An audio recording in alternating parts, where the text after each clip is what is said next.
हिंदू शास्त्रों में प्रत्येक देवी देवता किसी न किसी वाहन पर विराजमान है। जैसे कि विष्णु जी का वाहन गरुड़, माँ लक्ष्मी का वाहन उल्लू, शिव जी का वाहन नंदी और गणेश जी का वाहन मूषक है।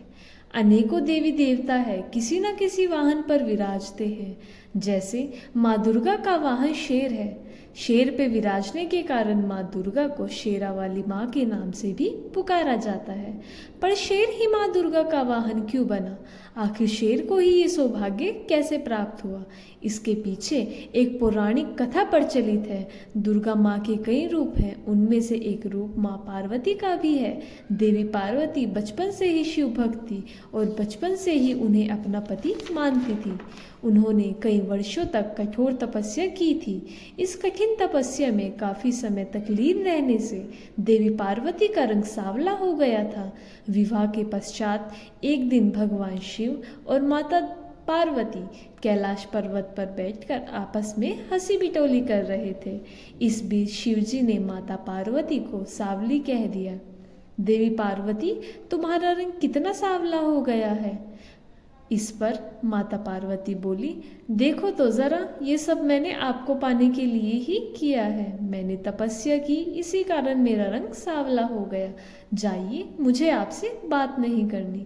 आपने मुझे दुख पहुंचाया है। अब मैं तभी लौट कर आऊंगी जब मैं सांवली नहीं रहूंगी, मैं गौर वर्ण की हो जाऊंगी।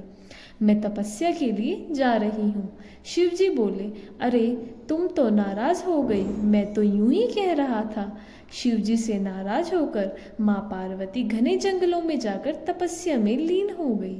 जब माता पार्वती तपस्या में लीन थी, उस समय एक भूखे शेर उधर से गुजर रहा था।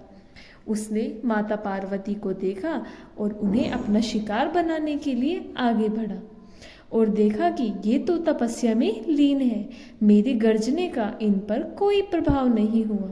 मुझे इनकी तपस्या भंग होने का इंतजार करना होगा। आखिर मैं भी तो देखूं कि एक शेर की गर्जने का असर इन पर क्यों नहीं हुआ।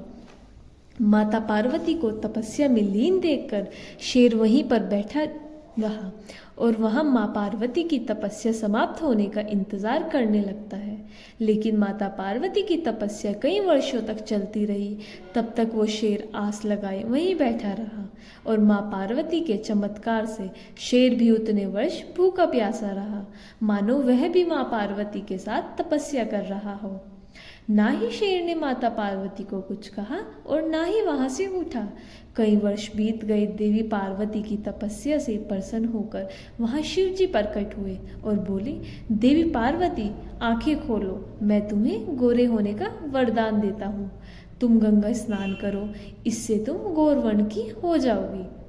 अपने उज्जवल गौरवर्ण के कारण अब से संसार आपको गौरी के नाम से जानेगा और आपके सांवले रंग को संसार कौशिकी देवी के नाम से जानेगा। माता पार्वती बोली, प्रभु आप धन्य हो। तभी देवी पार्वती की नज़र वहां बैठे एक शेर पे जाती है। अरे ये शेर यहाँ कैसे? शिव जी कहते हैं, देवी पार्वती, इसे देख के लगता है कि मानो ये वर्षों से आपके साथ ही तपस्या में बैठा है। शेर बोला, माता पार्वती, भगवान शिव, आपको मेरा प्रणाम स्वीकार करिए। आपका कथन सत्य है। मैं इसी विचार से देवी पार्वती पे आक्रमण करने ही वाला था, पर देवी पार्वती के अलौकिक चमत्कार से मैं रुक गया। मेरे हाथों से अपराध होने से माँ ने मुझे रोक दिया। मुझे क्षमा कीजिए माता। देवी पार्वती बोली, प्रभु, जैसे मैंने इतने दिनों तक तपस्या की, ठीक उसी तरह इस शेर ने भी मेरी प्रतीक्षा में तपस्या की है। मुझे इसकी तपस्या का फल देना ही चाहिए। पर मैं ऐसा क्या करूं जिससे जगत में इसकी प्रशंसा हो? शेर बोला, माँ, मैं आपकी सवारी बनना चाहता हूँ। मैं आपको पीठ पर बैठाना चाहता हूँ। मैं चाहता हूँ कि जगत में आपके वाहन के रूप में जाना जाऊँ। मुझे ये वरदान दीजिए, मुझ पे कृपा कीजिए। मैं आपके अंग संग रहकर आपकी सेवा और भक्ति करना चाहता हूँ। तभी शिवजी बोले, देवी पार्वती, अब तो इस शेर को वाहन बनाकर आपको इसकी इच्छा पूरी करनी ही होगी और अब आपको शेरावाली के नाम से भी पुकारा जाएगा।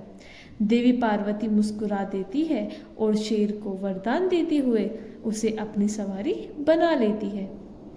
शेर पर सवारी करने के लिए माँ दुर्गा के रूप में माँ पार्वती शेर पर सवार होती है। तभी स्वर्ग में उपस्थित सभी देवी देवता उन पे फूलों की वर्षा करने लगते हैं। गंगा में स्नान करके माँ पार्वती माँ गौरी के नाम से जानने लगती है। उनका श्याम वर्ण कौशिकी देवी के नाम से प्रसिद्ध हुआ और शेर की सवारी करने वाली माँ दुर्गा के रूप में पूरा संसार माँ शेरावाली के नाम से पुकारने लगा और तभी से शेर माँ दुर्गा का वाहन बन गया।